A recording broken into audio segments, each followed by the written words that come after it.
Yo, what is up, everybody? Welcome back to your Nisemonogatari. Tonight we're on episode 5. So last time, before we even get into the recap, you already know what I gotta talk about. Okay. We had a very obviously last episode had a lot of nudity with Shinobu, which then sparked a lot of how do we feel about this discussion, because I'm not gonna lie, never had a naked or a very sexualized lolly character in a show I've watched before. So that's definitely been a new experience in a lot of ways. Of course, I of course voiced some of my opinions coming out of the show on that, and a bunch of people have responded, both in the YouTube comments and the Discord, which I've really appreciated. And a lot of good points have been made that have kind of not like changed my mind on the subject, but gotten me. I feel like I better understand what's going on, and I do want to kind of voice some of those. First, I do want to make clear that I don't know how I feel on lollies very well. I'm very open to having my mind changed, because I'm not very cemented in it. It's not like there's a lot of really easy knee-jerk reactions you can do, to this type of media.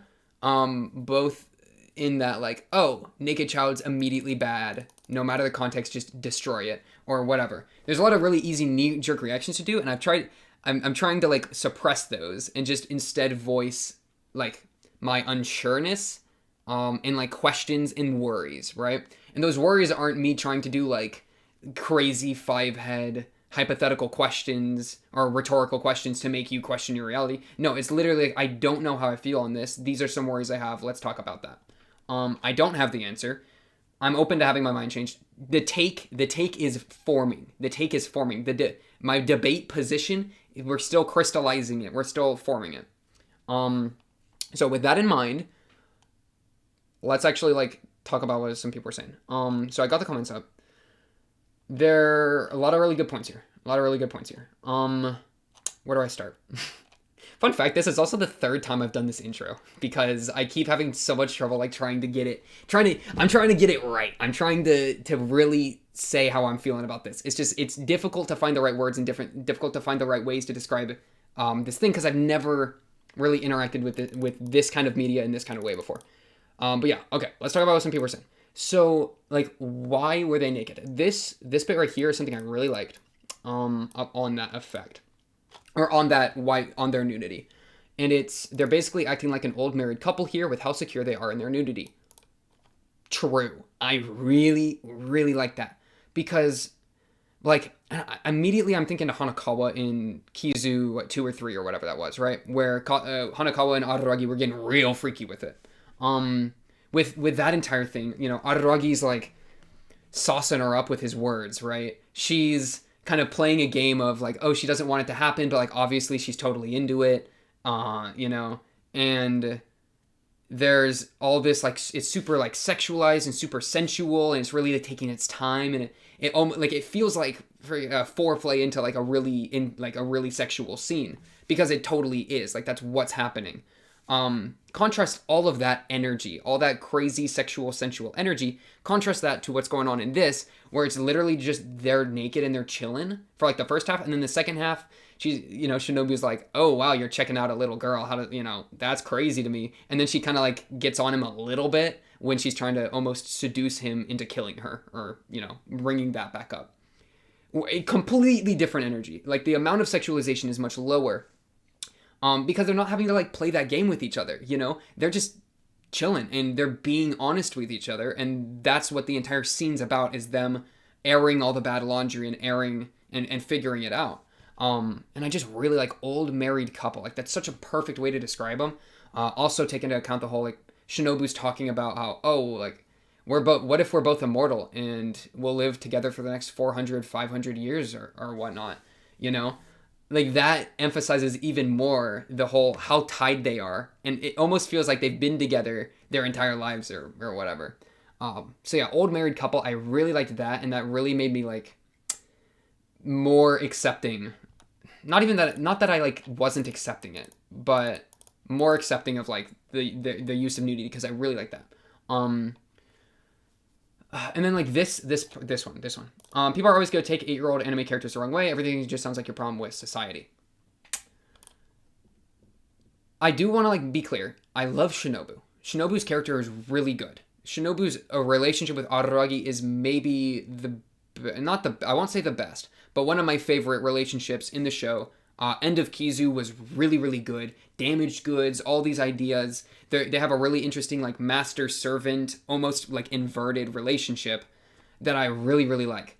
So I don't have any problems with Shinobu's character.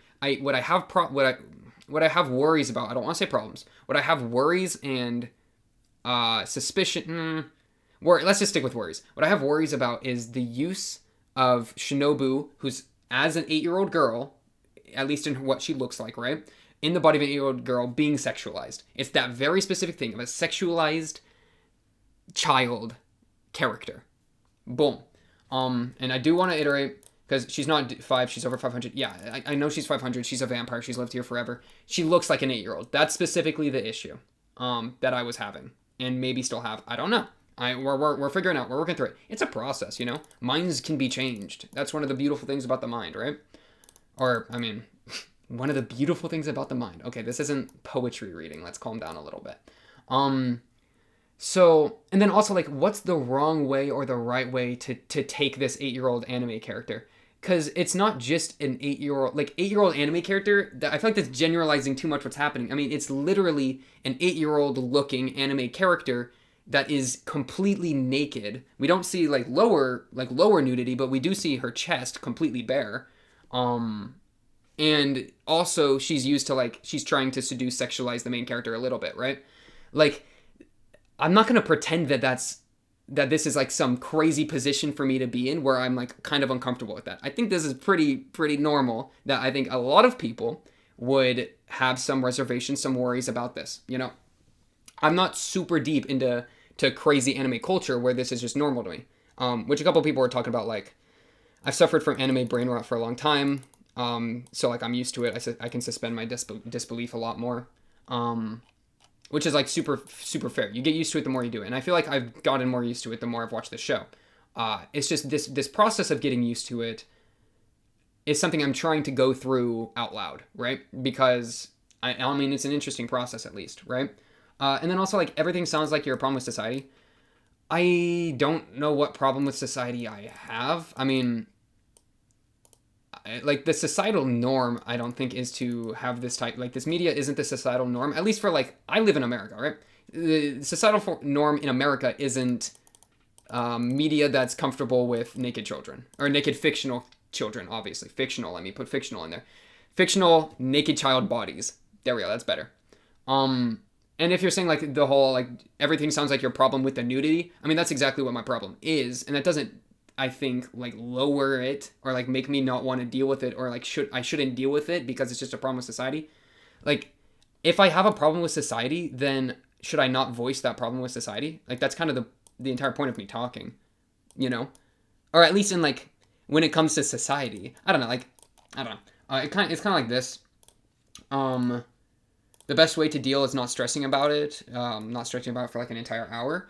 Kind of true in that I don't think that this conversation's, like, necessarily super good for discussion, because, I mean, I don't know. I don't think it's the best thing for discussion. I think there's things in Monogatari I'd rather discuss other than this, but I think it's important enough because it's something I need to figure out. I need to figure out how I feel about this use of these types of characters in media. I think that's important to figure out because, I don't know, like, just as a human, I try to, I value what my brain does. I value my opinions. I value my takes. I value my concerns, whatever. And so I'm going to take the time to discuss it. I'm going to take the time to figure it out because I value it. And I'm trying to, like, take responsibility for my own brain instead of just coasting and being like, okay, let me just not care. Or, okay, let me just be uncomfortable and never change my mind. Like, it's an active process to try to parse it out. And so just it being, like, a problem with society, like, I don't think means that I shouldn't talk about it or shouldn't try to figure it out or should just, like, shrug it off, or it being like, you can't do anything about it. You're right, but that doesn't mean I shouldn't try to figure it out for myself, even if it's just for myself. But it's even not just for myself. I mean, it's for, like, the people, like, watching this too. Like, in a very small way, if I say something that's really, really amazing and persuasive, not saying that I ever have or ever will, but if I do, like, I would imagine that your mind could be changed by what I'm saying.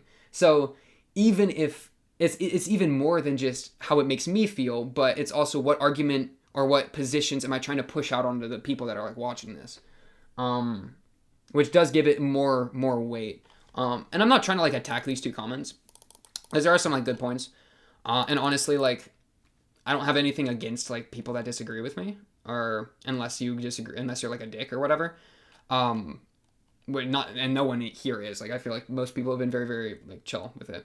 So I'm not trying to like point out our attack, especially because I mean this is really true, in that you can't do anything about it. But I still think it's important to talk about.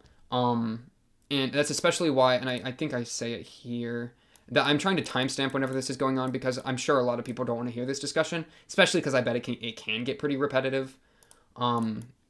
Because it's something I'm actively trying to parse out. It's not something I already have. It's a lot easier to talk about something when you already have a stance on it, right?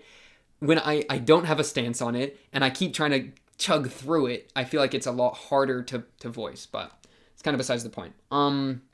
This is funny and true, in that, and this bit here ties really well into this.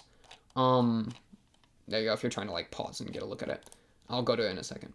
In that, like, it's funny that you complain about lolly, since almost everything on your channel are created by lolicons. Plus, the tie between degeneracy and creativity, which is kind of like talked about here, which I find really, really interesting. Also this is true. I have to remember what was happening there. I remember thinking, oh, that's true. But yeah, so examples of Made in Abyss obviously had a lot of like lolly-esque things, or like worrying or suspicious things going on. I won't spoil what's going on there, but hey, shout out to Nanachi, that's my girl back there. Sorry, I just love Nanachi so much. But yeah, like Made in Abyss obviously had like a lot of like lolly, or I don't want to say lolly, but a lot of suspicious things going on, and I mean obviously was created by somebody into lolly Shotokan. If you have actually looked at the mangaka, like you would be aware of that. Girls Less Tour, I'm trusting that all this is true. Girls Less Tour really liked that show as well. Really liked Made in Abyss. Let me emphasize. But Girls Less Tour apparently was drawing some lolicon stuff beforehand. Same thing apparently with Chainsaw Man's mangaka and Madoka Magica and Nisemonogatari. So like, what tie is there between degeneracy and creativity, right? Because if all these really great shows like Made in Abyss, Girls Less Tour, Chainsaw Man, Madoka Magica, Monogatari, I mean, like, I love all 5 of those. If all of them are created by people that are like, and I'm using the word degenerate because of this quote here, are made by degenerates, then maybe I shouldn't be as against degeneracy. Because if degeneracy and creativity are hand in hand, and I really like creativity, then I got to accept degeneracy with it, you know? And I'll read this quote here because this was really well put. My biggest qualification to be a mangaka is being a degenerate. And like here, creative people are predisposed to deviancy. And for authors dealing in the psychological, dark fantasy, or horror, it's basically a job requirement. And I really like psychological, dark fantasy, and horror. But yeah, true. And the fact that twisted stories have to come from twisted minds. So, like, I value these twisted stories because of how much they, like, shake the status quo and all that. So I gotta, to some degree, at least accept the twisted minds. Totally feel for that. Totally like that. I'm just skimming through this to make sure I'm not missing anything that, like, I really wanted to bring up. Oh, yeah, and then culture. Like, the culture difference between Western culture and, like, Japanese culture, especially communal and public bathing, all sorts of stuff. It's even more than just trying to navigate degeneracy or whatever. It's trying to navigate the culture shock of this compared to what I'm used to with Western stuff. Because obviously, and I've said this before, or hopefully I've said this before. I think I have. I haven't seen this kind of thing before, right? With a sexualized child character plus nude child character plus hachikuji grope the child character. You know, these are all new things to me. Or at least relatively new, depending on if you want to count some of the other shows, like stuff that's happened in other shows. So, yeah, true with culture shock differences, and also true. Basically true, if I didn't make that clear. That reminds me... Frick, what does that remind me? I forgot. I'll get to it later. the point that I was making on like at the end is I don't trust the audience of these shows not to misinterpret the degenerate scenes.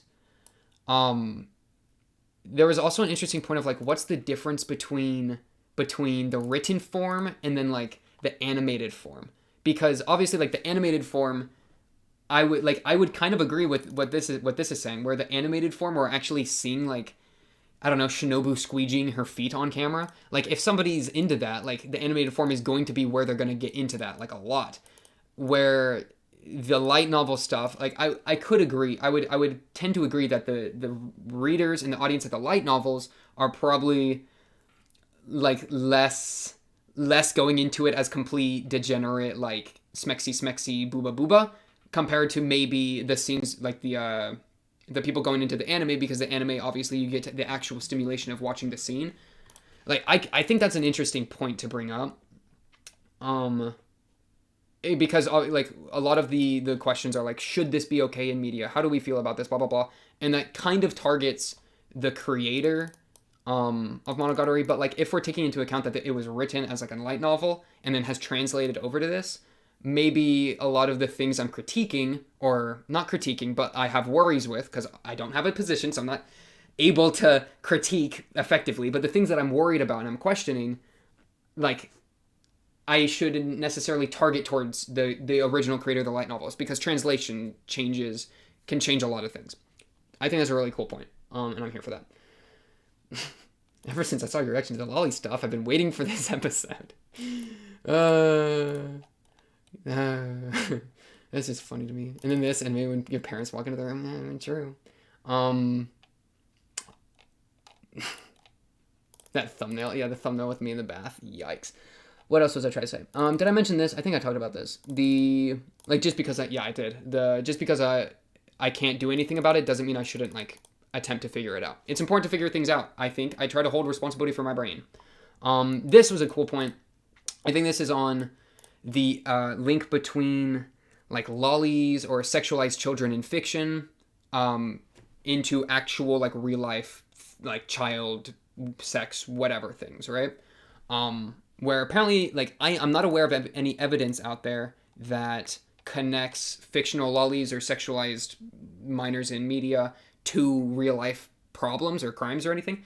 I don't know. I'm not aware of any of that. That's a good point. And I don't think that, like, if you have any evidence for that, please let me know, especially if it's like a good study or something, because I'll definitely like check that out, and that'll be incorporated into like this entire thing. Yeah, and bringing up like violent video games don't cause people to be violent. The whole taboo incest thing. Yeah, as long as it's not actively harming real people, it's just fictional characters, let people do what they want. I mean, yeah, as long as there is no... it's totally true. As long as it's not actively harming any real person, or I would even say, like, not normalizing the harming of any real person, because I think normalizing it would lead to it happening more. And I don't care if it's actively harming them or not. I care if it's causing people to get harmed more, right? I want people to not get harmed. I don't care where the harming's coming from. I'm trying to reduce the harming. Not that like my wanting to reduce the harming is going to actually change anything, but that's like where I'm trying to get. Like what I'm trying to like do in my brain, right? That's the opinion I'm trying to form.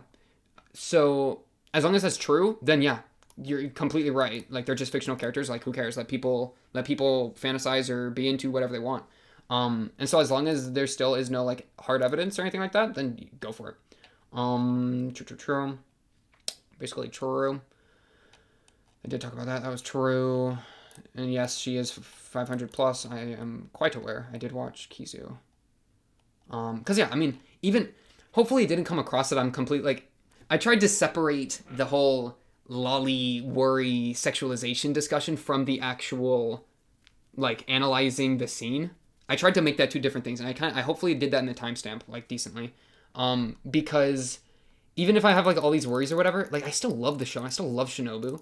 Shinobu is one of the best characters, blah, blah, blah, blah. So I can still appreciate all those aspects, even if I have some worries, like with the way that some scenes are being done. Like these are two separate things, right? Don't throw out the baby with the bathwater and all. An interesting point here of like, well, this is true. The lollies are basically treated as adults, not like real children. That's true. And if she was treated like more like a child, she gets treated like a child, like a very minor amount. I mean, like the head pats or whatever, and I don't know. But overall, she's definitely treated as an adult and as Shinobu as opposed to like a baby or whatever, or like a kid. So true, I agree. Um, but this is interesting to me. This is just like the way people talk about it, right? Anime brain rot. I've suffered from anime brain rot for a long time. I can basically suspend my disbelief for a character being any age, and then along with like the word degeneracy, right? Not to misinterpret the degen scenes, degeneracy and my biggest qualification to be a mangaka is being a degenerate. Degenerate is a very negative connotation word, right? Most people would not want to be, degenerates. I would hope, or I would guess, let's say. And then brain rot is like an interesting way to phrase it as well. Like people, I feel like describe like people that are like immersed, let's say, in like the more degenerate anime culture will define as degenerates or self-define as suffering from anime brain rot or whatever.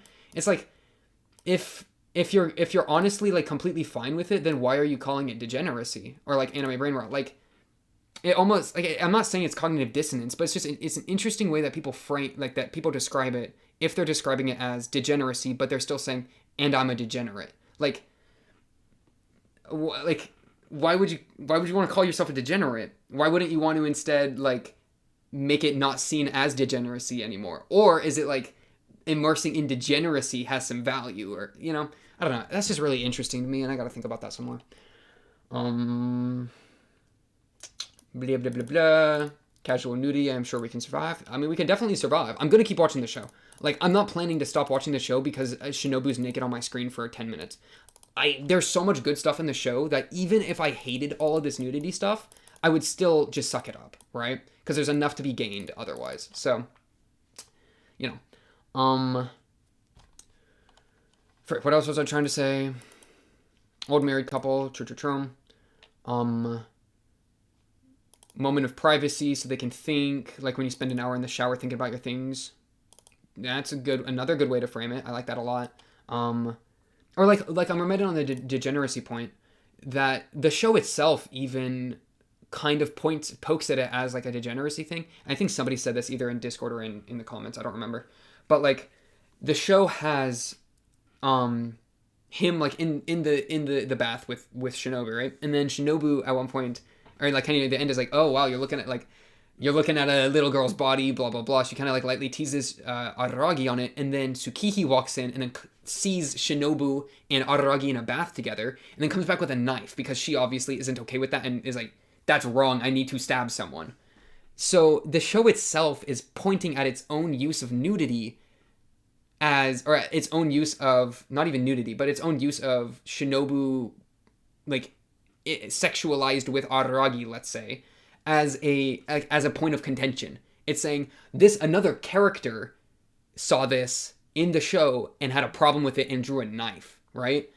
Along with like Shinobu's literally teasing Araragi about him in this situation because she's like, haha, this is kind of messed up, isn't it? Like it's got that kind of joking, messed up attitude towards itself, which I think points to it being like, it's not it's not like I'm taking it the wrong way by having some worries about it, because the show itself is poking at those same worries, I would argue. Don't know what that was. I'm juiced up on caffeine, not gonna lie. I drank a Dr. Pepper earlier and I'm still feeling it. Then this, like, I don't care for scenes like this. This is anime, not real people. This is true. They are not real. So getting too up in arms about it would be kind of stupid. Focus on the actual people that are actually going through horrible things instead of, scapegoating and rallying behind fictional issues. I'm fine with that. I mean, we can still address fictional issues. Like, that's not a way to completely sweep it under the rug, but they aren't real people. That's important to keep in mind. For sure. And similar to this, which was true. I think I just talked about that. But yeah, like, blah, blah, blah, blah. Feeling more resistant to lolis already. So true. So for me, it doesn't matter what form she's in. I take her as an adult. Her mind's an adult. She's in a child's body. I mean, I don't know how I feel about that. This isn't wrong or anything. This is totally fine way to read it. I'm totally fine with this. I just don't know how I feel about it myself. Like, she's not a child because she has the adult of a mind of an adult. But it's hard to say she's just flat out an adult because she has the body of a child. Like, I think both need to be weighted. It's just weird because, like, I don't, like, obviously, I don't want to say I don't know of anyone that has the mind of an adult in a child's body. I mean, there's a few, like, really rare exceptions out in the real world, but it's a very unique situation to even try to, like, define what Shinobu is in terms of adult / kid, because it just is kind of unprecedented, at least for, like, my own, like, descriptor, my own categorization of the world, right? I mean, I would definitely lean a lot more towards adult than kid. I guess that's all I can really say on that. It's just interesting to me. Like, how are we, like, it's a categorization thing, I guess. She's also not human, but, I mean, she acts like her being a vampire doesn't really change anything to me, because she acts like a human. She just has, like, superpowers, basically, right? But yeah, her mental, I think the thing I'm most curious on is mental age versus physical age. Like, how do we parse that out? But I don't really have an answer for that right now. I'll just keep thinking about it. Yeah, she was pressing on him with her sexuality. That's very, very true. I think sexual relations will be the norm between them. Could be true. I think that's fair. A fair idea there. It's just funny. Ever since I already said that. I said it at the beginning, but I have literally recorded this intro 2 other times, both like 20 minutes long. How long are we this time? 27 minutes. I'm happy with this. I'm good to keep going now. But talking about this, like, it's so hard to like verbalize it, because like I think I said this, like, parsing it out is a lot harder to do and a lot harder to say out loud than saying something I already have an opinion on. Because most things I talk about are things I already have opinions on, and then, like, creative analysis of the show, right? This is me trying to parse out something I don't have an opinion on in real time, butting off of other people, or not even in real time, really. This is me monologuing at a camera and a mic while reading messages from days in the past. So there's, like, this time gap alongside me not knowing my own opinion. That makes it kind of hard to, like, figure out. But this is true as well. Like, if this is all it takes for you to, or if lolly stuff is all it takes for you to, like, go do crimes in real life, then you probably already had some problems. This is true. But if it also is, like, the trigger that causes people to go commit crimes in real life, then maybe we should try to address the trigger. Though I don't think it necessarily is. I don't really think it is at all, because there's no evidence of that. Basically, maybe I'm becoming more approving of lollies. It's a scary thing for me to even say out loud, but hey, if it's happening, it's happening. We'll figure it out. I think I trust myself enough to ever go off the deep end. Because you can definitely go off a deep end. There are deep ends in the world. But yeah. So let's actually talk about the show, now that it's been half an hour. Let me take a sip of my drink. Holy crap. Do appreciate nobody trying to crucify me, though. Because, I don't know. You could easily try to crucify me. You could always try to crucify me. That's the crazy thing. People could latch onto what I say so easily and try to dismantle me. Or just anyone. It's not even me, right? But just anyone that talks. That's another thing entirely. I won't get into that tangent. We need to actually watch the show eventually. Isn't that crazy that we still haven't even started the show? Okay, recap. So.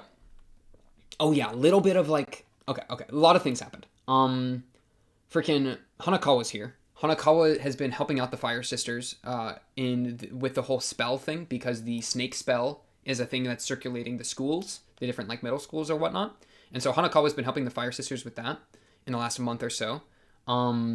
There's this little moment in the beginning that was interesting, that Karen, or that Araragi, like, almost hit Karen or whatever. That was kind of, like, talked about as, like, a thing compared to Hanakawa, which had a lot of really cool stuff going on. But Karen is actually in this entire scene, and we see a bit later, has been infected by bee venom, from the bee. I forget the bee's full name. I think is it just called Karen Bee? I don't remember, but oh no, it's like a fire bee or something. Karen's been infected by bee. Oh, this is why she's sweating in this scene in the OP. That's crazy.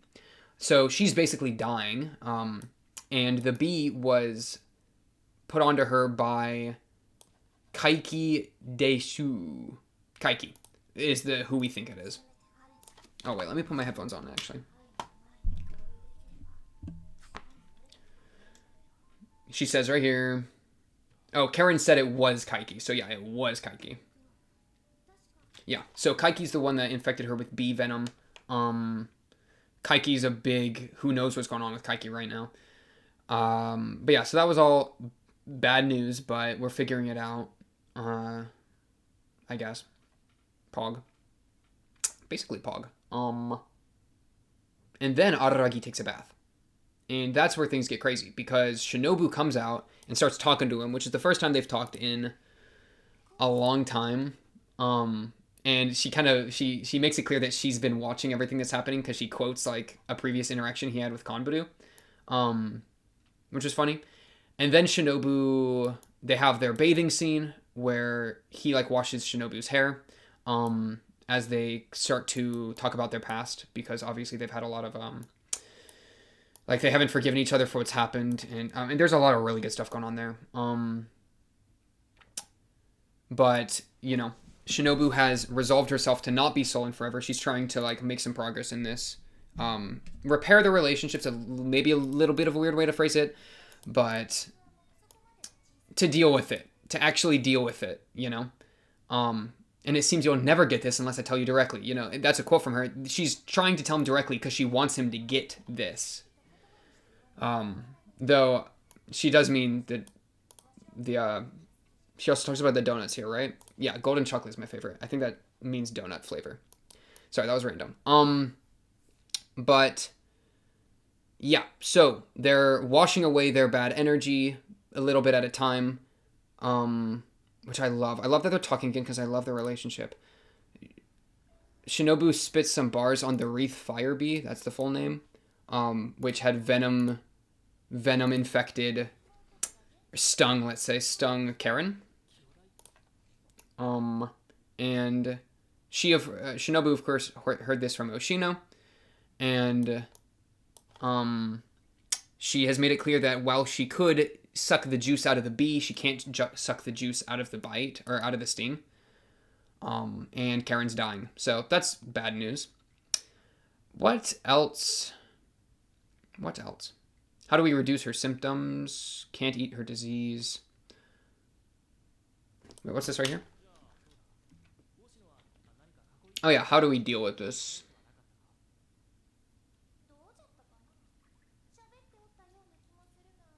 I think he might have, but his lectures tend to wander all over the place. Yeah, she was also complaining about having to listen to Oshino all the time, which is just funny. She doesn't really say how we deal with it. So yeah, I guess we still don't know how to deal with it very well. And then, yeah, Tsukihi walks in, comes back with a knife. Blah, blah, blah, blah.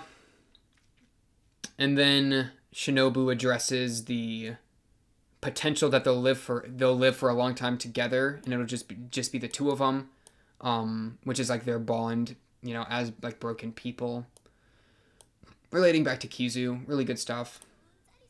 I mean, this was just so good. The nudity thing, like, obviously, like, kind of got in the way, I think, a little bit for me, experiencing the scene, because a lot of the nudity did feel kind of gratuitous, as I've kind of mentioned. But I don't know, maybe the gratuitous nudity is part of the scene or whatever. Part of the experience, rather. So I'm kind of just letting it slide at this point. Whatever, it's fine.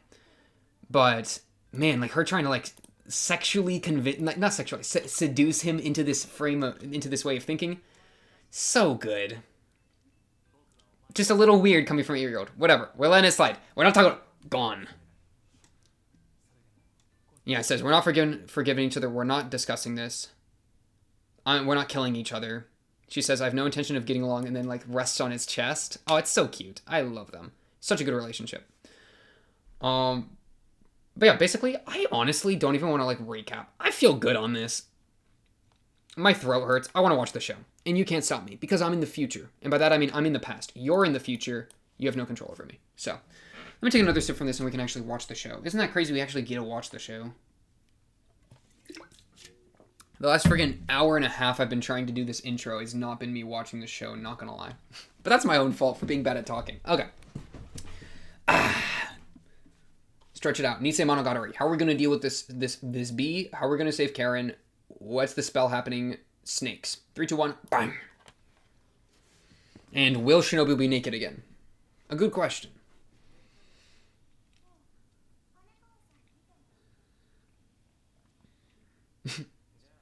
Why's Araragi in a towel? Get your clothes on, dog.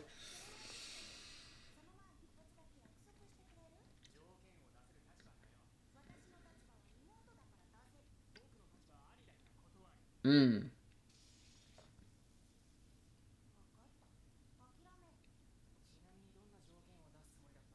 It sounds stupid. She says, no, fine, you don't have to do the promise. He says, oh, but what was it?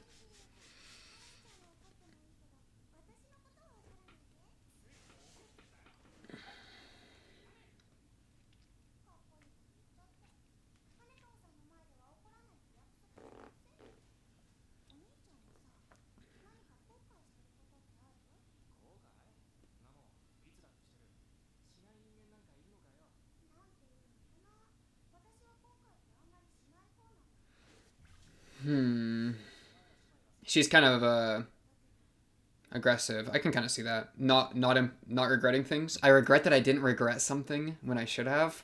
Wait, that's kind of a bar. I regret that I didn't regret something when I should have. That's like being upset at your own lack of introspection, right? Your own being upset at your own lack of ability to introspect. I like that. 78? What?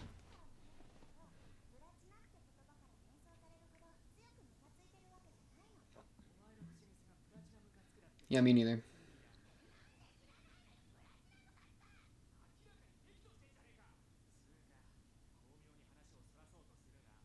Yeah, is Karen dying right now? Oh, Karen's dying right now. Can we deal with it? That's okay.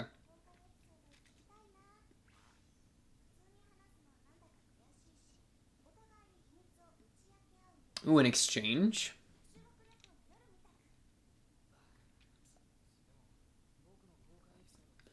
Yeah, what do you regret, Araragi?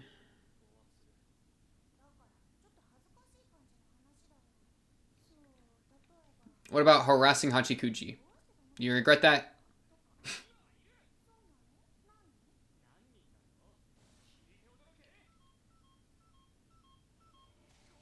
5.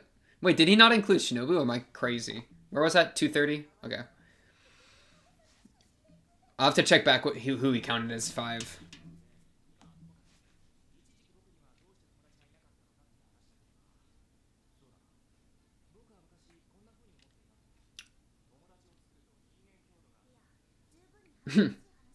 He was doing his thing from the beginning of Kizu. Because that's what he's talking about at the beginning of Kizu. The relationships like weakening you or whatever. What is she doing? What's up, Hanakawa?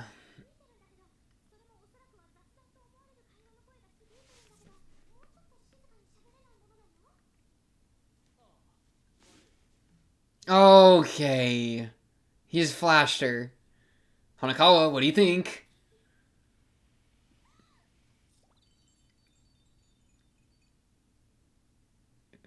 Okay, we still get the OP. Woo! She really went, I don't blame her. That's brutal for her, too. Because she's never getting a piece of the Araragi pie. You know? Because Araragi was Senjo. Dang, unlucky. Obviously embarrassing, though, because they're just friends right now and they're just chilling. But, whatever. Okay, Karen. Yeah, her sweating in the OP there, that's like her being sick. Her being, having her fever. I suppose.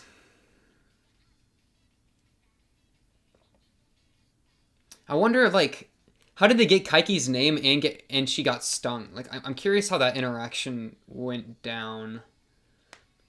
Like, did they just open the door? He said, "It's your boy Kaiki," and then Karen started dying from a bee sting. I mean, how did he cause that to happen? I mean, we were kind of talking about like, even him being a con man does it like he could still be dangerous and still be very proficient in like oddities. So, I mean, he could have probably maneuvered that to happen. I'm just kind of curious what that looked like. We'll see.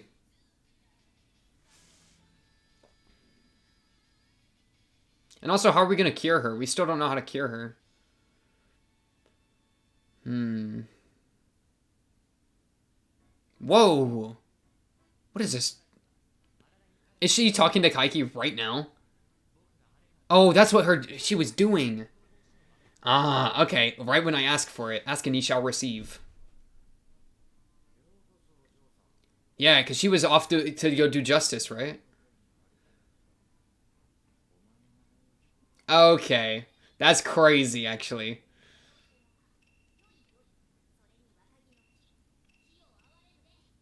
To admire the flame. That's a sick title.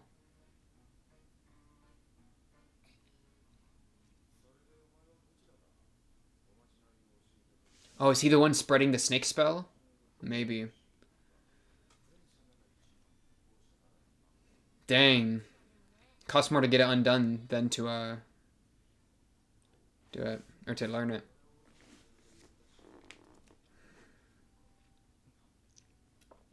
Man, Karen's a vigilante.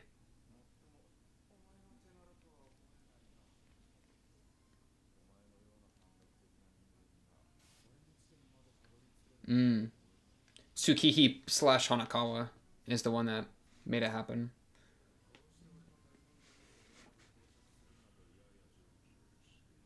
Hanakawa, maybe?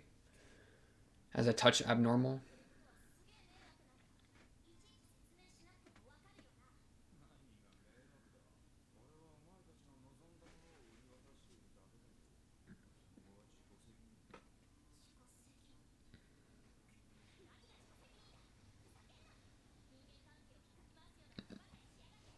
He's giving them dangerous tools.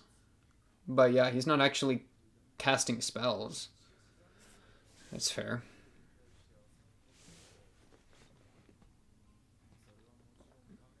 No, of course.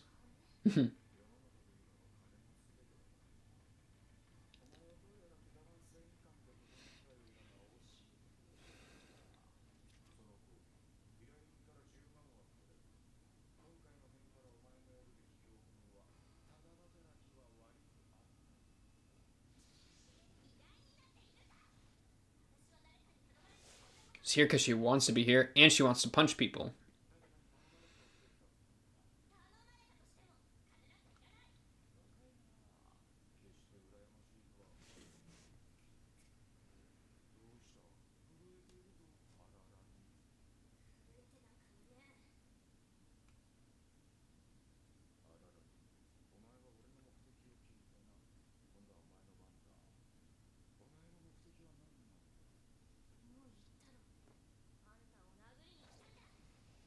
Okay.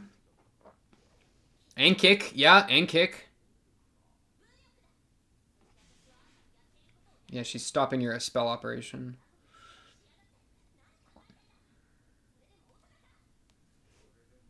He just wants money, man. Is money really his only driving factor?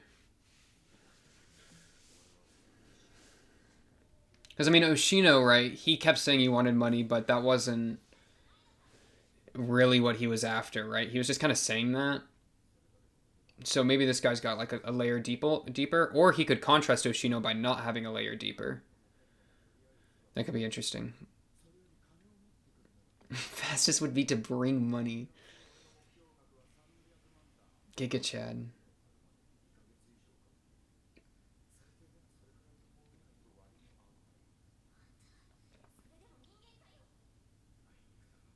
What do you need the cash for, man?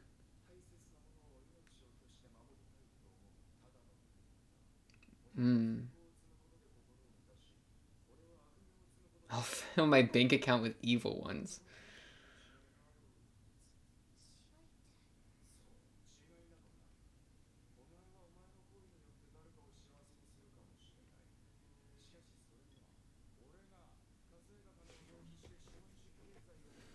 Ew.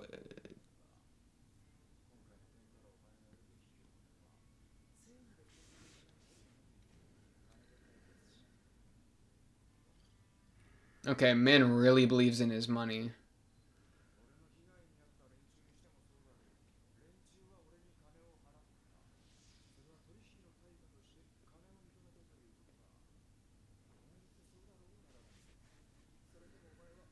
Oh, he's gearing up to fight.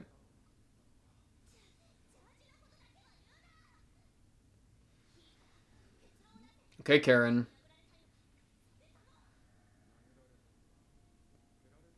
I mean, she's about to get stung by a bee. That's the bad part. You know? We already know how this ends. Yeah, unlucky. Oh, wow, that's cool visual.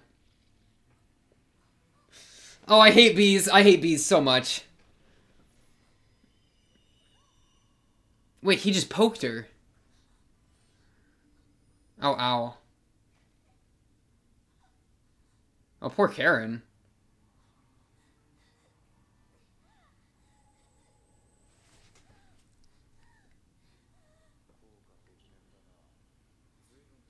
You must have an active imagination. Oh, what's that mean?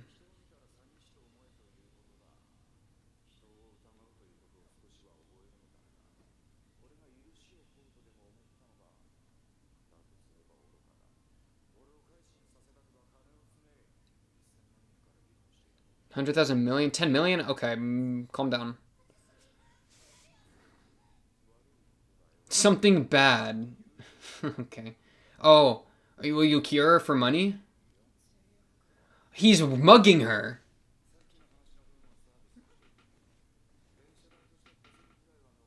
Oh, so kind. Oh, he has a. Okay, never mind. He's taking all your money. That's.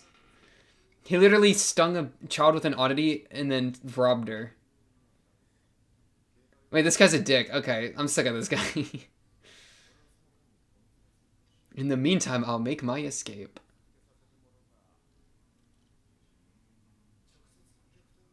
Hmm.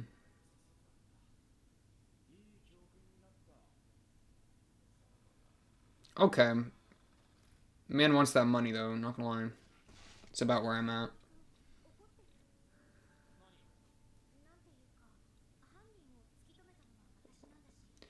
True, you sent in Karen. That's a good point.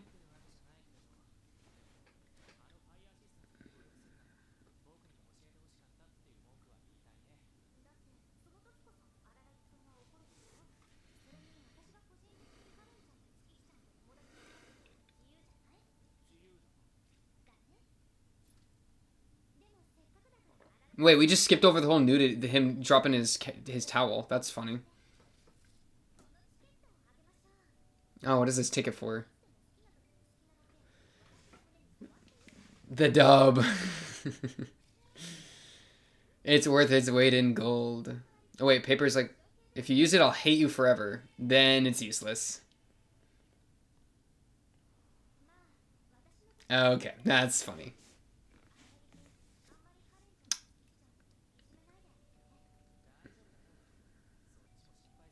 Arari, why are you so chill about this? I realize they aren't just doing this for fun.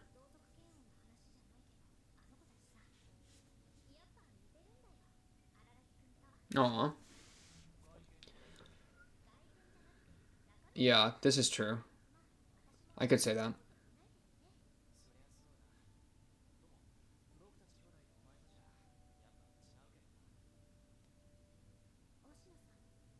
Hmm? A great question. I miss him.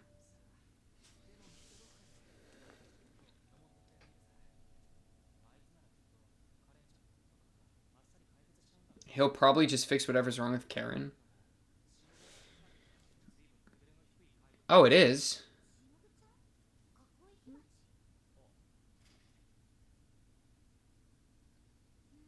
Hmm.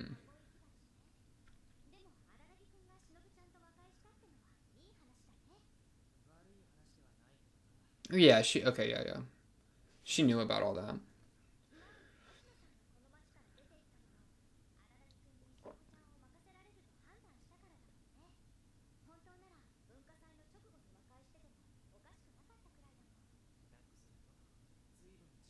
Hmm. He's been dealing with a lot of other people instead of dealing with Shinobu, I guess. I only know what I know. I just know what I know. That's funny. It's her line.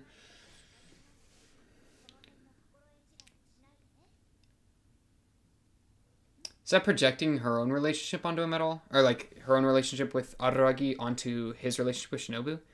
The real problem comes after you're done fighting. Though saying that they fought, it doesn't feel quite right. He and the cat fought, you know.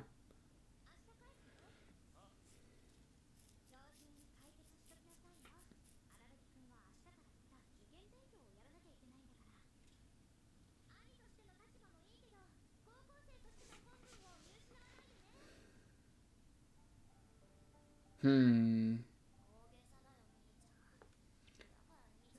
So is Karen literally just sick with like the flu and she'll be fine? Because I mean, how bad is this? I thought it was a lot worse. I thought they called it a lot worse. We want some peaches? Maybe he just has to take care of her for a couple days.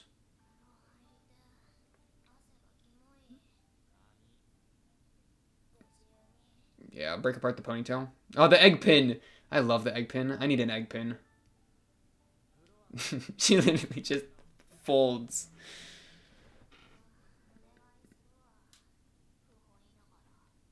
Wipe down your body.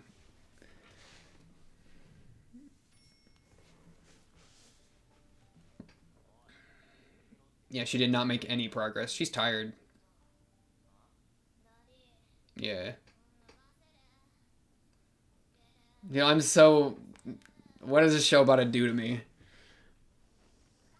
Wait, did she just... Tombstone. She killed him.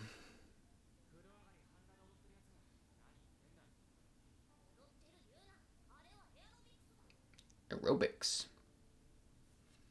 Yeah, she's not completely nude. I guess previously... Are you trying to bite him? Bruh. She and Hachikuji are the same.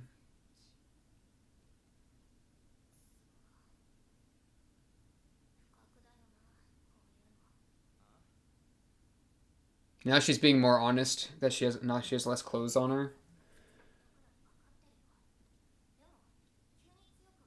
Ooh, good point.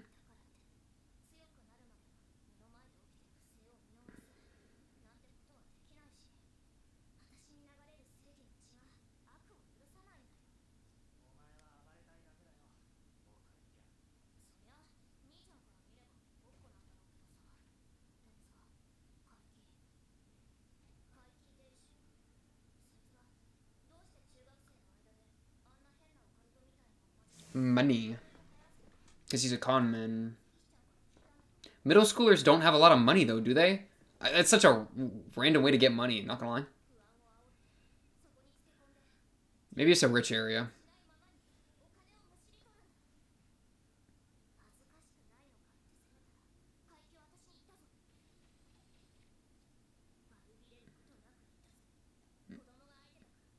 Oh, because children are easier to fool. Okay, fair enough. Yeah, yeah, yeah.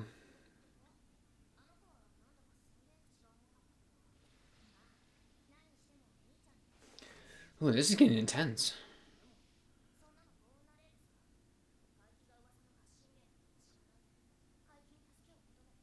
Hmm. The 20. The 20K.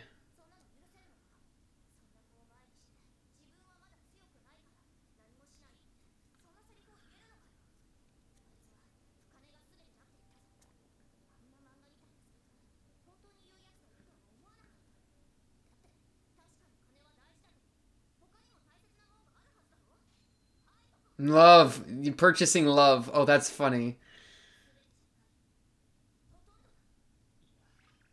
Okay, maybe not. He doesn't want to overlap too much.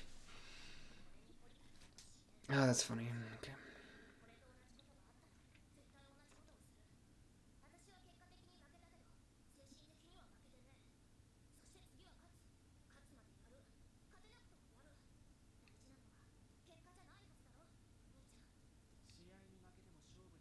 Okay, she was completely... That was some good stuff. No, that was like... She was spitting lines right there.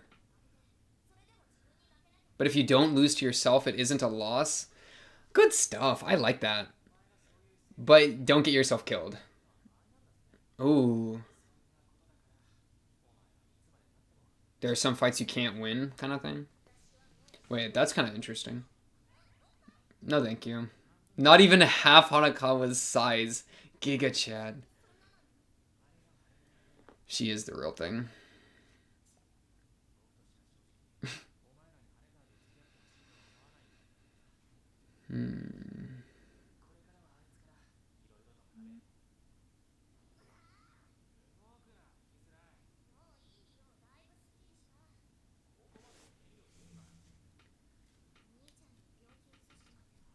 I don't think the... Oh, no, it can spread. It can spread. Whoa, whoa. Maybe he already... Was he already stung? And then spread a turret? Probably not, right? Probably not. Probably not. Oh, like he takes it upon himself completely? Interesting. Okay. This is so cool, by the way, that he's talking to his shadow.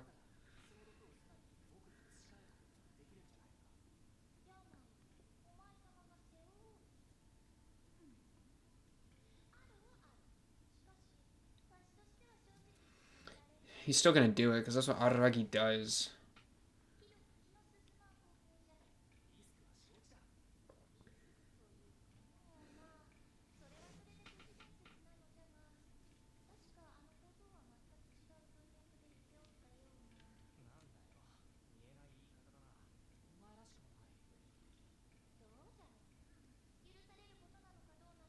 Allowed or not? Yeah, what do you mean by that? What do you mean by that?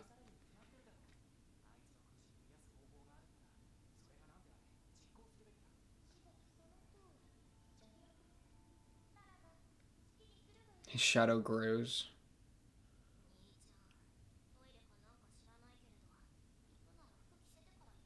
Give me clothes.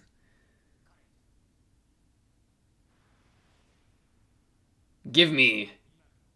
Oh, no. That's how you transfer it? Okay, dude. No comment on that. Until we see what happens, I'm not gonna let it trick me, okay? I'm not gonna let it get me in a box. I'm not letting it. I'm watching the ED. I'm watching the ED. Because this is still a new ED. It's still the new one. From like last episode or whatever. So we gotta look at it. By the way, I love Karen. Karen's actually been a really good character. We haven't seen much of Tsukihi like at all. But Karen's entire like philosophy, I mean, Araragi was just kind of wrong in like the she just does it because she likes violence. I do think she does it for her own sense of justice, right? As she describes. Totally here for that. There's just like that interesting of like I'll need to look at the dialogue of Araragi and her overlapping. And like how does Araragi feel about that? And is that why he's saying that it's all for violence to like distance them to and their ideologies because he doesn't want to see himself in her or something like that? I don't know. We'll look at the dialogue. I'll also have to look at the 5 friends from 2 like 30.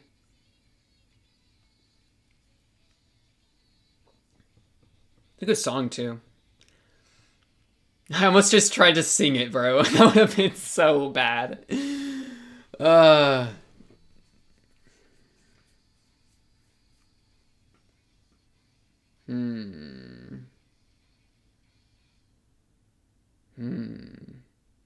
The heart. What does the heart represent in that ED, man?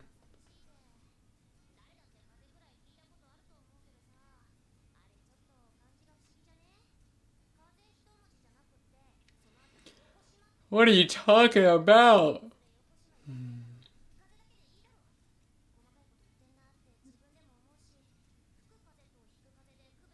Just wind and a cold. Okay, yeah. Oh, they're pronounced the same. I see. Okay.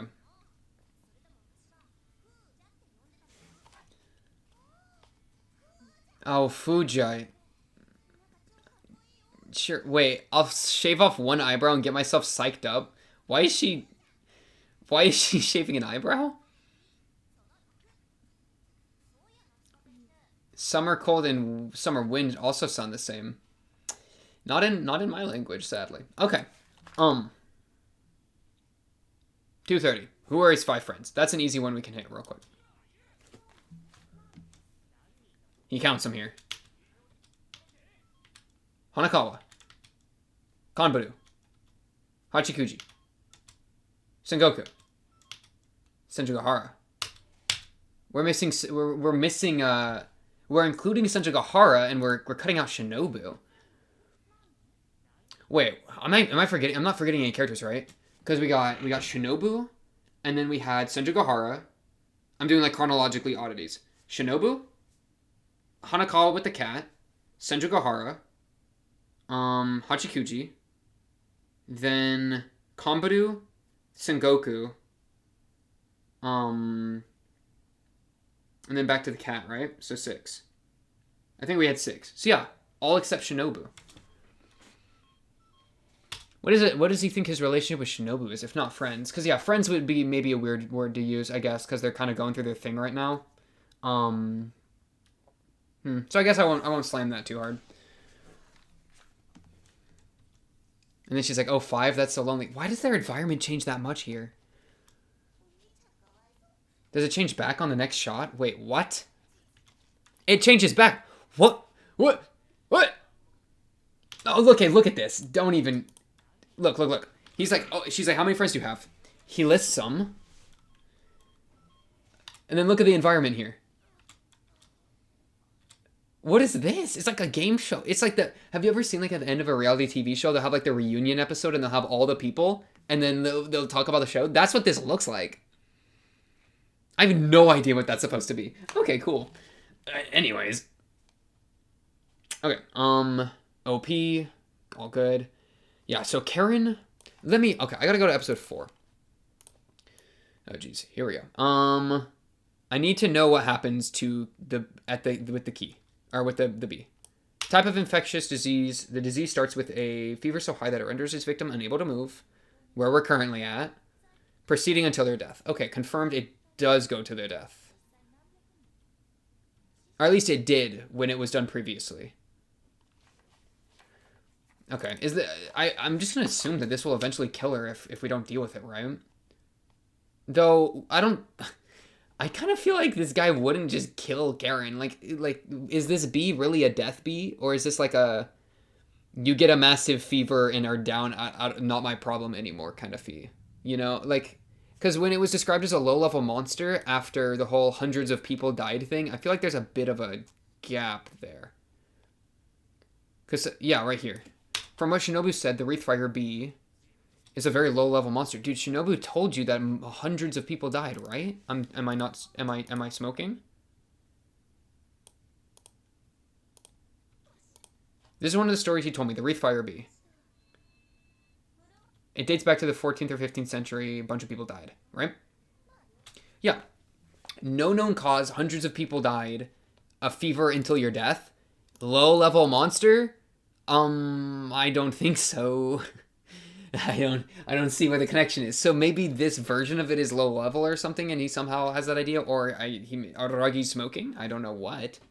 Okay, I'm just gonna assume she would have died if she never got help, right? Or maybe not. Maybe it's not guaranteed that the fever will kill you, but that the fever can kill you. Well, no, it said proceeding until their death. So no, yeah, presumably she would die if she was never treated. So passing it to, but like, it's nice though, because passing it to Araragi, I mean, Araragi has vampire vitality. You know, he has that extra little bit of spice, so maybe he could just be fine and survive. So I'm fine with passing it to Araragi. It having to be done through a kiss. Heard. Wait. With that in mind, what does Shinobu say? What is Shinobu saying? She's like, yeah, I don't know about risk. It's an urban legend. I want to hear how she describes it. That she like doesn't prefer it to happen.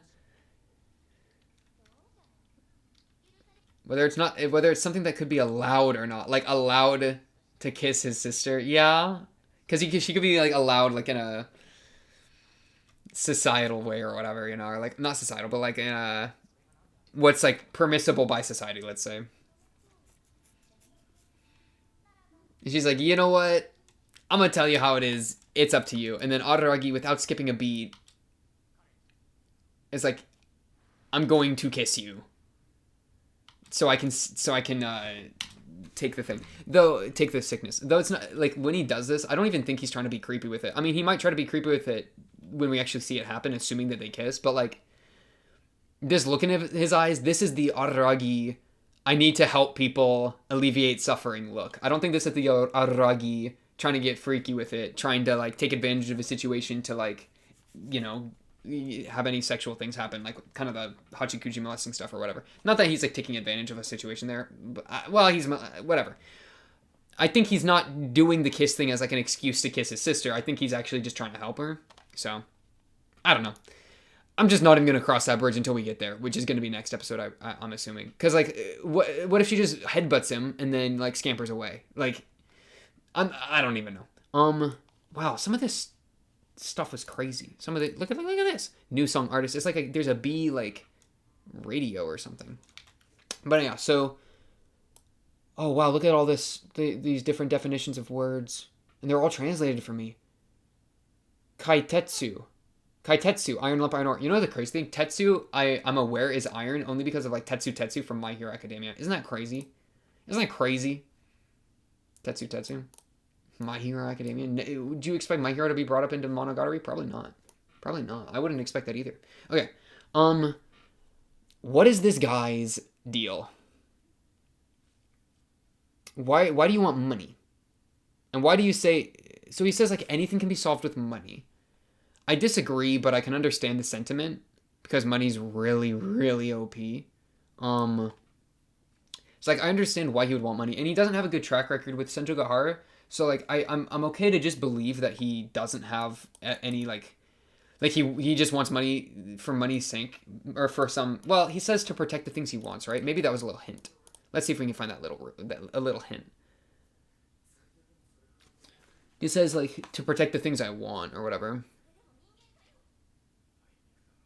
Unfortunately, I am very much human. Good line. Yeah, here. I'm willing to sacrifice my life to protect what's dear to me. Is money... But then he immediately says, just to fill your heart through good deeds, I fill my bank account with evil ones, or whatever. I fill my bank account with evil ones. Yeah, exactly. So, is what's dear to him money, or is he using his money to fix what's dear to him because money can solve everything? Is it a means or an end? If I take the money I've earned and use it to grease the gears of a capitalist economy. Yeah, like so this is like almost as like to like the money is the end. To grease the gears of a capitalist economy. That's kind of like I don't know, man.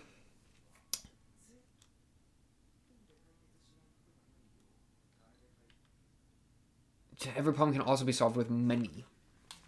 I mean, that's just not true. What's money gonna say against whether what happens after death? Solve that with your money. Random, right? But I don't know. I don't understand this guy. I don't know what he wants. What does he want? I can't tell. He just literally Karen tracked him down, which is obvious. Like, of course, when she got a call when she was talking to Araragi, like that's what she went to go do. She went to go do this. So it's a flashback to literally like 2 or 3 episodes ago. I totally like I don't know what's going on his side. I totally like what I'm seeing with Karen's side though. With Karen's side of like she's aware that strength is needed to succeed, right? But that doesn't mean she shouldn't attempt and fail. That's such a mindset that I'm totally here for. There's the risk of if you attempt and you fail and it kills you or causes suffering to those around you, then there's a chance you shouldn't have attempted it in the first place. Like I don't know. What would an example be? Like making yourself like if I made myself the target of some evil organization and thereby got my entire family tortured and killed in front of me and then got myself tortured and killed in front of me. It's like, no, it was kind of a misplay to even make myself the target in the first place, even if it was all correct for the right justice, reasons. So you can definitely go too far, but and Karen like could have gotten a lot worse than just gotten the fever and the bee sting. Even if the bee sting would lead to her death, like she is getting saved and helped right here. I mean, if he really wanted to, and this is like outside of what the show would do because the show's not evil, like the show's not this intense, but like realistically, he could have incapacitated her with the bee, pulled out a knife, and just went shank, shank, shank into her neck and her face, and she would die, right? But that's obviously not really what the show would do. But the point kind of stands, right? That she did walk into a situation and get completely folded, and only through kind of luck did she get out of it. Um, so that's interesting. Or like, but at the same time, I do respect her mentality.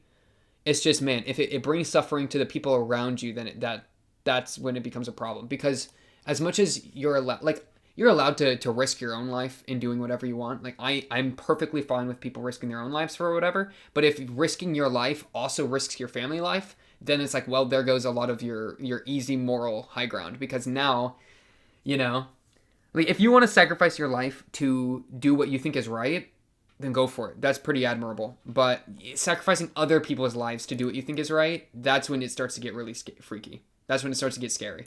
And that was very lightly brought up here. Also, what was the haiku?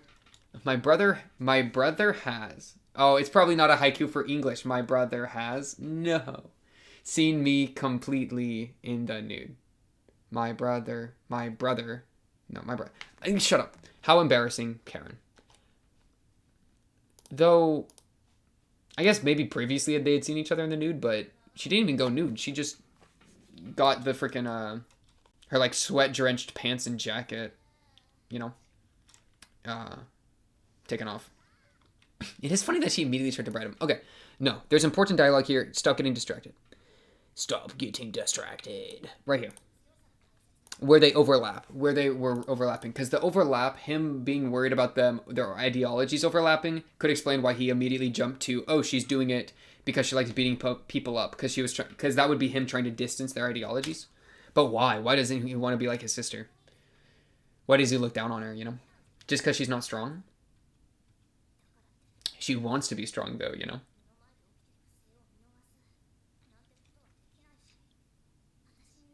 The blood of justice flows through me. I mean, saying blood there specifically makes me think that, like, blood, like, the sharing of blood between family members, right? So you could argue that the blood of justice also flows through Araragi, and that's, like, why he does everything he does. So, I don't know. I like that way of saying it. Like, blood of justice, yeah.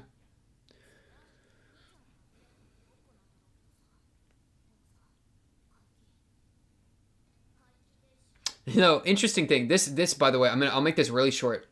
On the whole like lolly thing, because I mean obviously right, this is like decently like sensual or whatever because he's wiping down her and she's not wearing like a ton of clothes. A lot of the lolly discussion's been around Shinobu, like it's been around Shinobu because it's Shinobu is where it was at its peak in a lot of ways.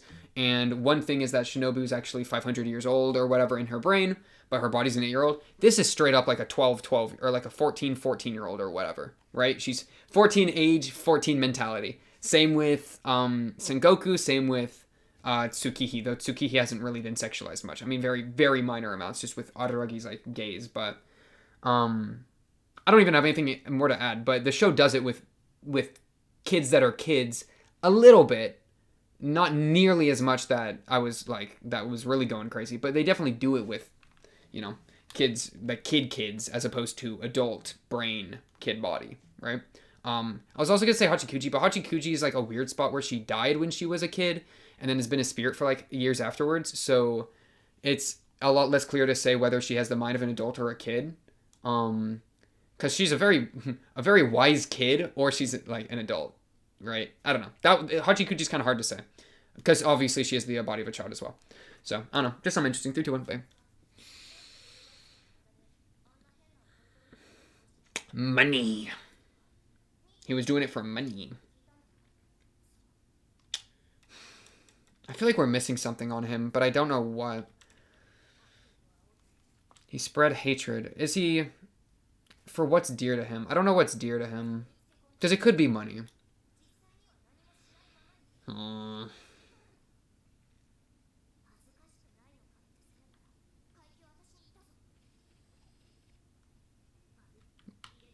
So, trace of shame, he said. Children are easier to fool. Yeah, I mean, that's a very, taking advantage of children to get money. That's, that's obviously pretty messed up of him.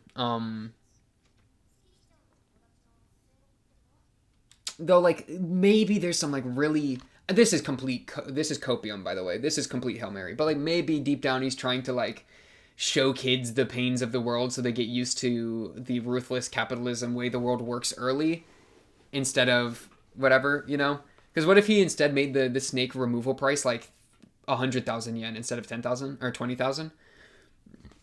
You know, maybe he could be even more ruthless and he's like coping with it or doing it for the sake of exposing people to how the world actually works, or however he thinks the world works. But that's kind of coping. I mean, that's just an idea. I don't know.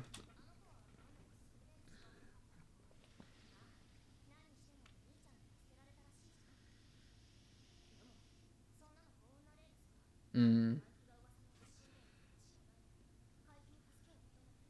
Yeah, and he was both the sickness and the cure.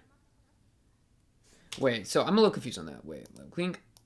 They're one of the lucky ones.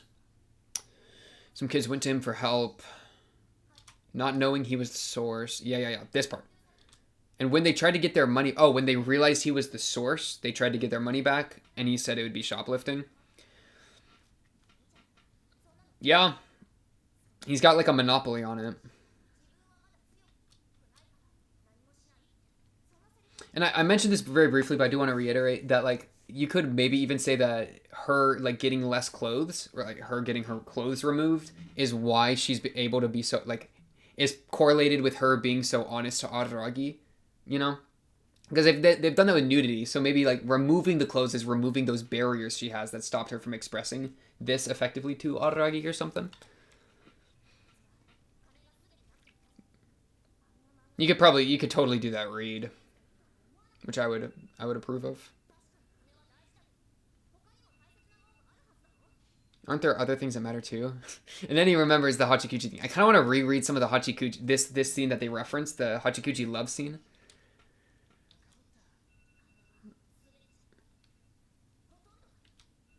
Money isn't everything, it's just almost everything. Okay. And yeah, and then Sister Hanakawa and I are serious about this. Okay. Um, and then she tries to confirm that she's grown up by her breast size. You know, go off, I guess. I don't have anything to say on that. Though it is funny. It's like there's like a small desperation there to prove herself as an adult. Because Araragi does confront her with like the one of the big negatives of like what I was talking about earlier, where if she tries to do a thing and then fails and then it causes damage to the people around her, then she can be like somewhat held responsible. You could maybe argue. So he brings that up as like an issue, um, which is totally true and something that she'll learn with experience if she keeps I mean think about it, right? Tsukihi. Well, no, that wouldn't even count. I was gonna say Tsukihi like breaking her legs on the truck trying to save her. Was there a flashing bit with this episode? I kind of don't think there was. Am I crazy? I don't think there was. Oh, that's crazy. Because look, they do the Karen B thing here, which they never even talked about. Maybe Araragi was embarrassed to talk about the aftermath of Hanakawa seeing his little hog, so he cut that out of the story. That'd be funny. But yeah, no thing here. But no, okay.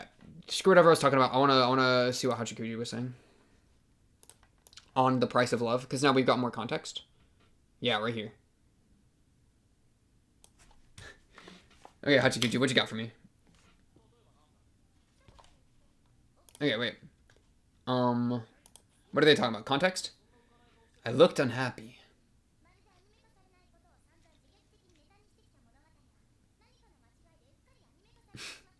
Meta joke, funny, teehee. I love Hachikuji. Hachikuji's one of the like a character that every scene she's in, it just raises my spirits and makes me even happier to be watching the show. Okay.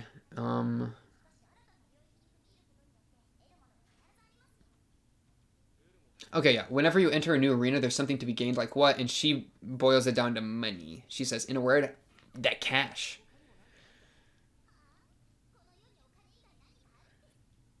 Yeah, so it's like he was responding to Hachikuji saying all there is money and being like there's got to be more. And that's exactly what Karen was doing. She was responding to Kaiki who said it's all about money and she said no, there's more. There's justice. There's, helping people, blah blah blah. So yeah, they definitely was overlap there. And he says love. So he's reminded of his previous discussion with Hachikuji, which is this is what that the love on sale represents. He was reminded of that because of what she was saying, and he didn't like that. And is it like why though? Is it because she's not strong? I mean, yeah. While that being said, it is only fair that I honestly admit that my thinking like that in regards to him thinking little of his sisters is most likely a resort of my inferiority complex, jealousy, and bias towards them. So him seeing himself in them, I think, makes him compare himself to them being the sisters, especially Karen, more, which makes his inferiority complex, jealousy, and bias like explode more, which just makes him like less happy. So yeah, I guess his comparisons to the sisters is why he doesn't like the overlap of his ideology with Hachikuji and Karen's ideology with Kaiki. Okay. I'm here for that. This is a good point. Okay. Yeah. This part with Hanakawa saying whatever she says here. This line. The real problem in fighting comes after you've made up. Do you give any more? Or is that all? Keep that in mind. She just says that as a tidbit. Okay. The real problem in fighting comes after you've made up. What is that supposed to mean? That just makes me think that she's saying that to him and she's like hiding it as advice for him and Shinobu. I feel like there's a projection going on there. Though like it's the whole thing with the cat, right? Where her outburst as the cat, it wasn't like her as the cat. I mean, there was the distinguish between the cat, or there is something to distinguish between the cat and Hanakawa, because the cat would say like, "Oh, my mistress Hanakawa," and like Hanakawa, I don't think had like, she wasn't conscious or like doing those actions the cat was doing. It was just an outlet for her stress that's kind of manifesting in that way. So could you even say that Hanakawa thinks that she and Araragi had a fight? I mean, no. I mean, they've had like fights before, I guess, kind of, and in like Kizu, where he was really mean to her. And if you want to say the cat was like a fight between them, because you could say that, it's just I don't know how Hanakawa sees it. Because I can see it as a fight. I don't know how she feels, because especially because we don't know how much. Like, I don't think she really remembers most of it, or like was like aware of most of it happening. So it's hard to label it as a fight in that way. It was like a fight between her stress manifested as a cat versus Araragi, as opposed to her. So maybe it's not projection, and it's just honestly her giving advice. But I could totally see it being somewhat projection. But I'm not sure what it's like trying to like what like the advice itself isn't like super. The real problem comes after the fight. Yeah, I don't know. Okay, let me do like a sweet beginning to end. Why does Araragi see his sisters at all sexually? Because I would say he does. But though maybe it's just a habit he has that he does to every single girl. Like I don't know. Because he's got that. Is it called the female gaze or the male gaze? I'm looking it up. What are you gonna do? Stop me? Question mark. Let me look it up. Female gaze. Female gaze refers to the gaze of the female spectator. Okay, so it'd be male gaze, I think, would be like the sexual thing, right? Male gaze is the act of depicting women in the world in the visual arts and in literature from a masculine heterosexual perspective that prevents and represents women as sexual objects for the pleasure of the heterosexual male viewer. Okay, so yeah, the male gaze would be like looking at or like having women depicted in a way that's pleasing sexually to men watching it, heterosexual men watching it. That's the idea with the male gaze. Araragi has a male gaze that then gets projected into the story that we're watching on like every character that's a woman basically. And every character, are there any other men other than Oshino? I guess there's like, no, not that we see. I guess there's the guillotine cutter episode and dramaturgy. They were men. But otherwise, no. I think there's been 5 male characters. But yeah, all the female characters we see obviously get male gazed up. Though, how much does he really do it with like Tsukihi? I feel like there was like a little bit. I don't know. I mean, like, think like Hanakawa, right? Like, we're like looking like almost up her skirt a little bit. Like, obviously, it happens with Hanakawa. I feel like it happened a little bit in episode 1 with Tsukihi.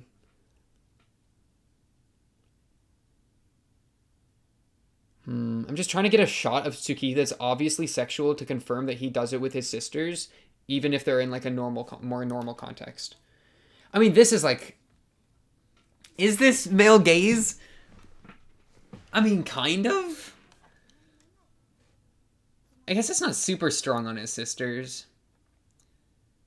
It also doesn't help that she's like dressed decently loosely or whatever. Like her entire thighs are showing. So like looking at the thighs isn't that crazy. It's not like super zoomed in. It's just a panning shot of her entire body. I don't know. It's a little male gazy. And then of course like the whole wiping down the sister. Or Karen, right? Was pretty, not like super, but like a little bit saucy. So like, why? Is it just that he's attracted to like all women, and so like it just kind of leaks over? Not that like he would ever do anything other than I guess kiss her in this very specific context, but, I don't know. I feel like everything in this show has an abstracted meaning that I'm trying to uncover, you know? I'm trying to figure out what like it all represents, because it feels so representative of like different things. Like what does, and this is something that like has been kind of in the comments a little bit that I've been really interested in. Like, what does Karen represent to Araragi? What does Hanakawa represent to Araragi? Like, what do these characters that he's interacting with like? Why has he focused on them? Why is he telling a story about them specifically? Because everything we see is something he's telling a story about. So what does that mean? Like, what does it mean to Araragi that he's even talking about Karen? Why is he bringing this up? He even says in the freaking OP, and by the OP I mean right here, episode 1, like thing here, though I very much doubt that there would be any group of people in this world interested in it, in the story of his little sisters. Because he says, Araragi, Karen, Araragi, and Tsukihi are my little sisters, are the central element of the story, though I very much doubt that there would be any group of people in this world interested in it. I would not want to go into thorough detail about the two of them. So why do you? You know? Why, like, what does it mean to Araragi that he's even telling the story? I can't fully tell. Like, what does Shinobu represent? Because I'm so used to shows, like, using characters as a way to, like, explore themes, right?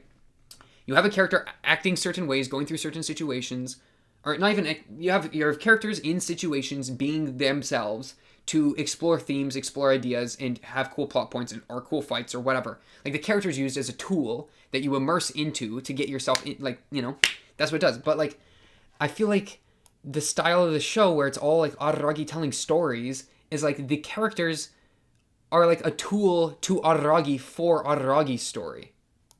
So what does Karen mean to Araragi? What does all of them mean to Araragi? What does Hachikuji mean to Araragi? Or like Hanakawa, like, are there specific character traits that he's pulling out of them that he like either sees in himself and is exploring like outside of himself? The whole like the other, or the self is found in the other. That's like a cool idea that kind of is a thing, you know. That to explore oneself, you interact with other people.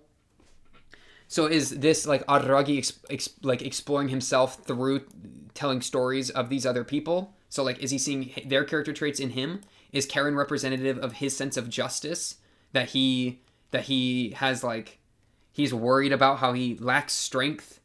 Or maybe he's like, I don't know. Or he's like, what's the word? Please, brain, spit it out. That he's, tip of my tongue. It's so bad. nervous, he's insecure, let's use that he's insecure about him not doing justice because he's not strong enough. And so he sees how his sister acts, and like that's where the insecurity comes from between them. Does that make sense? Let me try to say that again. Araragi is insecure that he doesn't, like, this is a hypothetical, maybe Araragi is insecure that he doesn't do justice because he doesn't feel strong enough. And that idea is represented through his sister, because the sister does do that. So it's like a foil to his character, right? She acts as a foil to him. And that's why he brings it up. Though, I would say it's less that he is insecure about that and that it's used as a foil as much as it's used as a similarity, right? Like that he's like questioning his own behavior, because he, I would say, is a person that, despite not being strong enough, constantly tries to help people. He is literally hypocritical in that, I mean, Kanbaru, right? He was losing to her so hard. He walked into that fight with he did not know how to fight, but he still tried to fight. Same with like all of Kizu, fighting all those people. He was, he was still doing his best despite lacking strength. So all his discussion on Karen is like kind of hypocritical in that way. But it's like, so why is he having that discussion with her? Why is he talking like that? Is it because you could say it's like, oh, he doesn't want Karen to go down, like to make mistakes he's making or whatever. Or you could say that Karen is him like self-analyzing that behavior in himself. Wow, that was repetitive. But like, he's using Karen as a way to explore his own sense of justice. And so Karen and him have the same sense of justice, or at least have like apply it in the same way where they do it even if they're not strong enough. And so he talks bad and is insecure when she does it, but he does it himself. So he's like exploring it through her. Like Karen at least like is tied to him really hard with the justice stuff, and like him even saying he's insecure about it. So like she's an easy comparison to make, but like how do I do that to Hanakawa? What is Hanakawa supposed to be? I mean, she's smart, but I don't think it's about intelligence.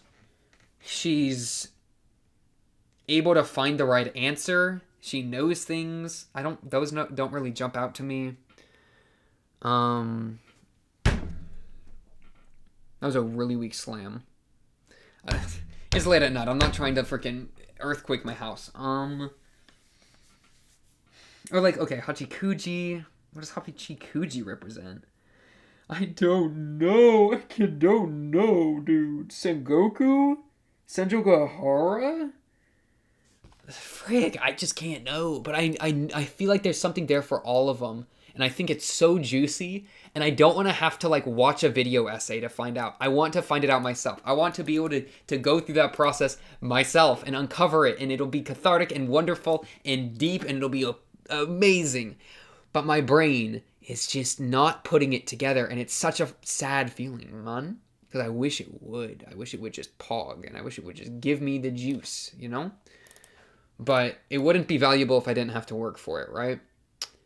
Because that's one thing I think about, right? That value comes from scarcity, supply demand kind of thing. But like, I've used this before. I'll make this really quick because I think I've said this before. It might have been not even in Monogatari, but like, if everyone was a really talented artist, then being a really talented artist wouldn't mean anything, right?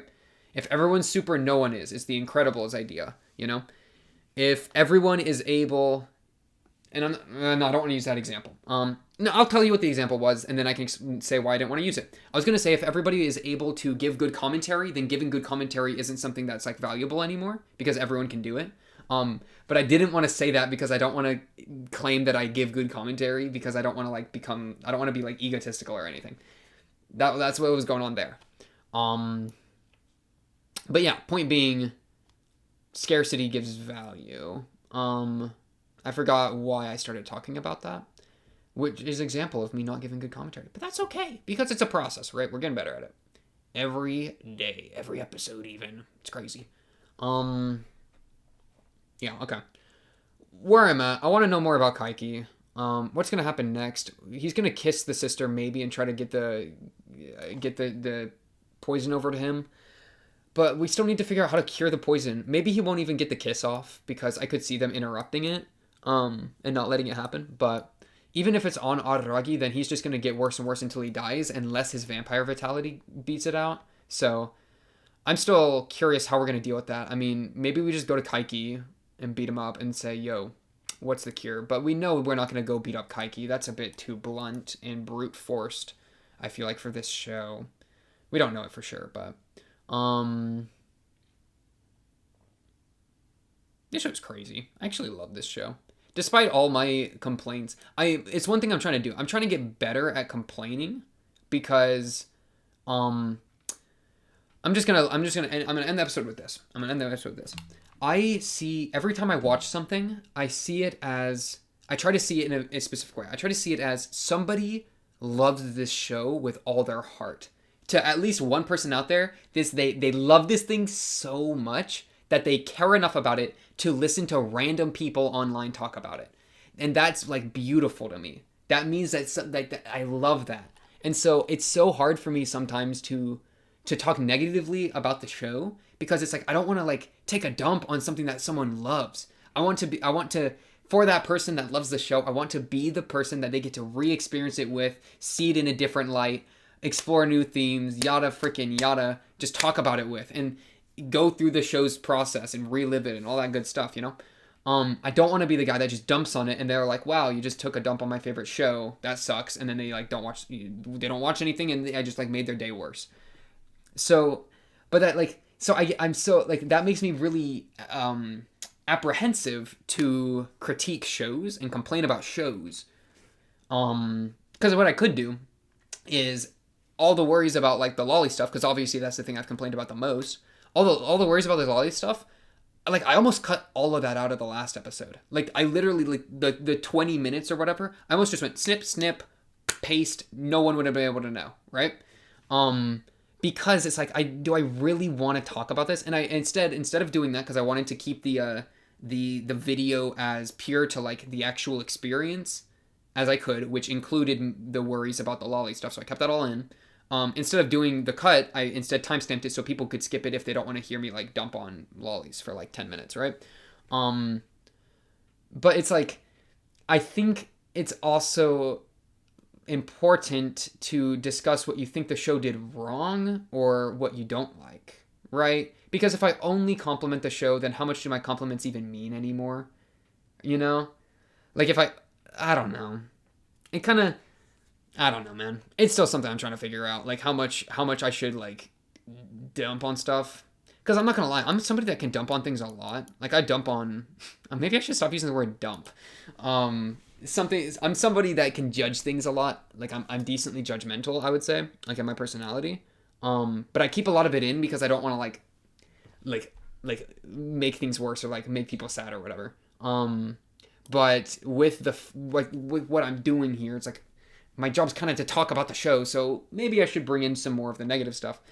I don't know. Who even cares, honestly? Who even cares? That's the crazy thing. Basically, this show's really good. Even if I complain about it, the complaining stuff is me trying something new out, not me hating the show. There we go. There's your thesis statement. Honestly, that's kind of all I got for this episode. On to the next, I guess. Should be fun. Definitely curious if they're going to kiss or not. And how we're going to cure the B, because we've kind of skipped around that. I guess Nisei, the entire thing is just the B arc, huh? Is it just all Karen B? Because we're on episode 5 out of 11. It's kind of crazy to me. Should be exciting. But of course, if you made it all the way through the video, I do appreciate it. I know that many people do. I can check the analytics, 10% or whatever. You're here, that's what matters. I do appreciate you for that. Of course, if you like the video, subscribe. If you're new, blah, blah, blah, you already know how it goes. Comment down below if you have anything to say. Join the Discord if you're trying to talk to me there. That's usually the best way to reach me. But until then, until the next episode, that's all I got for you tonight. I'll be seeing you then. Peace.